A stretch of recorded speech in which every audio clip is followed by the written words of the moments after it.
Recently, the area around Rhynie in Aberdeenshire has been subject to intense archaeological interest.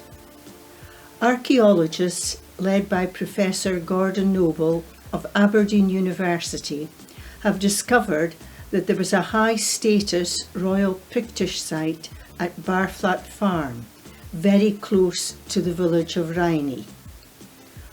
Also, on the slopes below the nearby Taponorth hill fort, there is evidence of a large Pictish settlement which could have been occupied by as many as 4,000 inhabitants. This is a huge population for the 5th and 6th centuries in Scotland. From the finds made by archaeologists, it is clear that the Pictish people living here at the time were sophisticated and traded widely, including with the continent. After the Pictish people had long gone, a medieval castle, Peel Castle, was built 4 miles across the valley from Rhynie, at what is now the village of Kennethmont.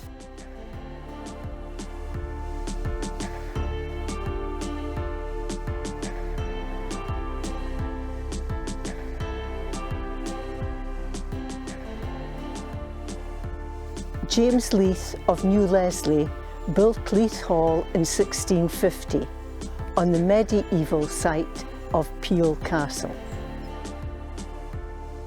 A connection with the Hays of Rands was established when the then Laird of Leith Hall, John Leith II, married Mary Hay, daughter of Charles Hay of Rands, in 1730. Rands was an estate in Banffshire near Buckie.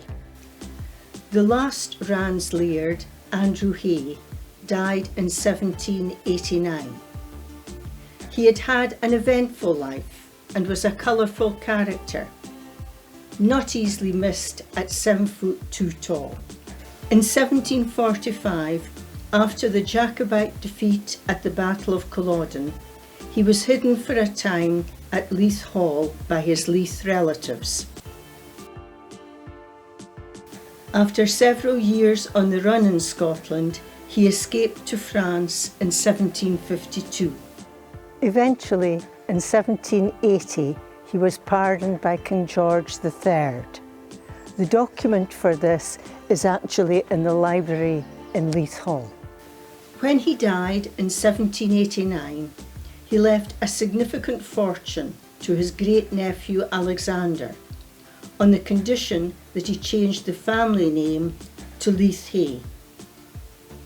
Having agreed to Andrew Hay's condition, Alexander became the first Leith-Hay. A cousin also left Alexander a sugar plantation in Tobago, assets which he sold for a not inconsiderable sum of £29,000, said to be the equivalent to over £2.3 million today. It seems this helped pay off Alexander's debts and provided funds for the remodelling of Leith Hall. Recent research is showing that the building and reconstruction of a number of country houses here in the northeast were linked to slavery-based wealth from the Caribbean.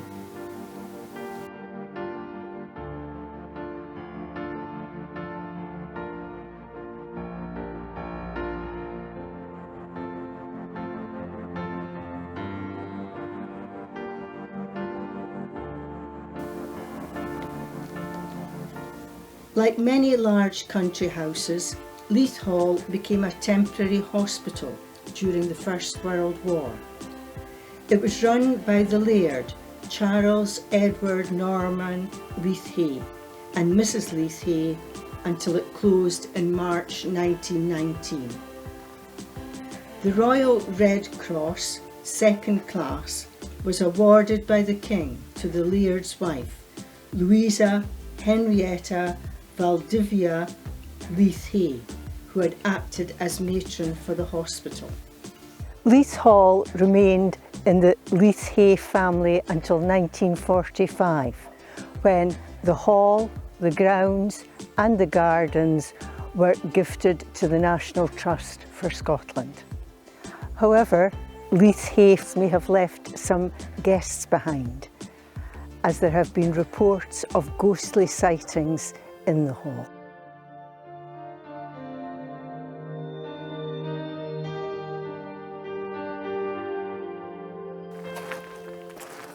The original garden of Leith Hall was close to the house. This is the West Garden. It was created by Charles and Henrietta Leith Hall about the beginning of the 20th century.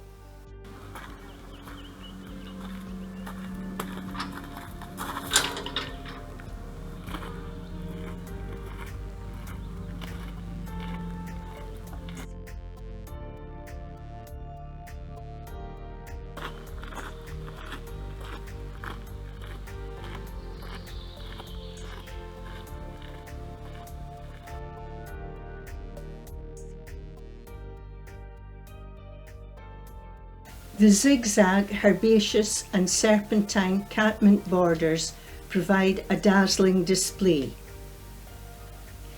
The garden is divided into various distinct areas and borders, separated by walls and hedges.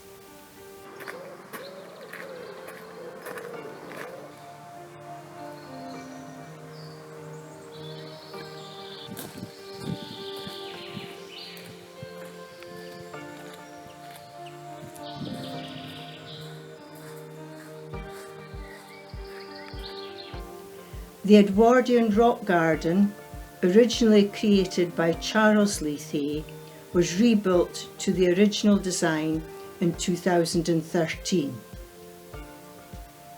The walled garden was built in the early 1800s to provide vegetables and fruit for the laird and his guests.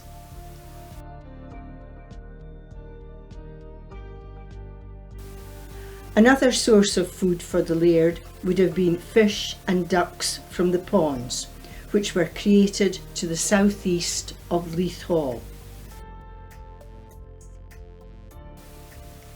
At the top of the garden stands a magnificent moongate.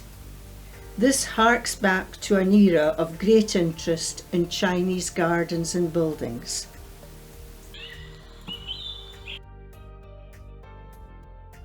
This is the Moongate. Through here is the Turnpike Road that you would use to go from Huntly to Aberdeen. This architecturally significant structure, which was designed by Charles Leith-Hay in 1900, was one in a chain of moongates built on estates across the UK, of which very few survived.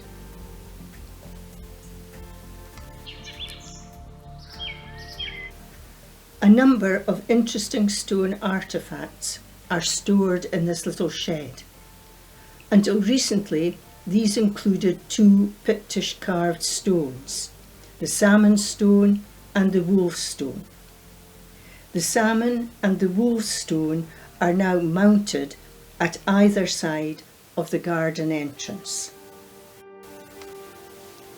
Charles and Henrietta Leith-Hay are both buried at the nearby old kirkyard.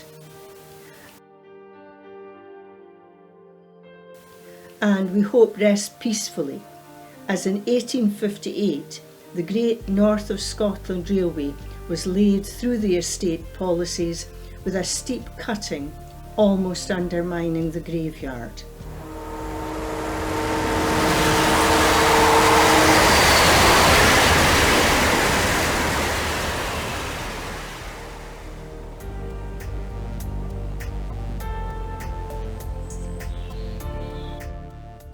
I suspect that this pond was not only a good source of food, but in the winter time would be a source of ice for the nearby ice house.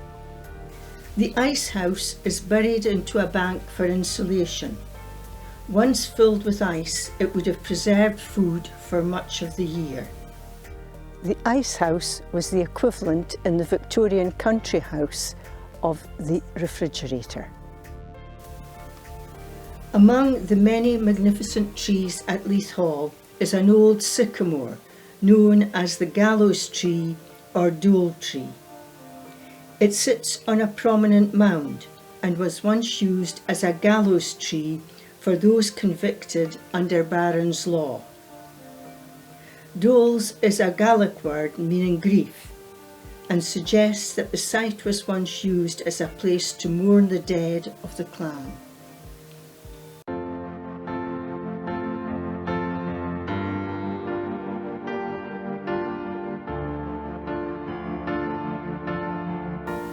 Although the house has been closed, the grounds and the gardens of Leith Hall have been enjoyed by visitors during the COVID pandemic.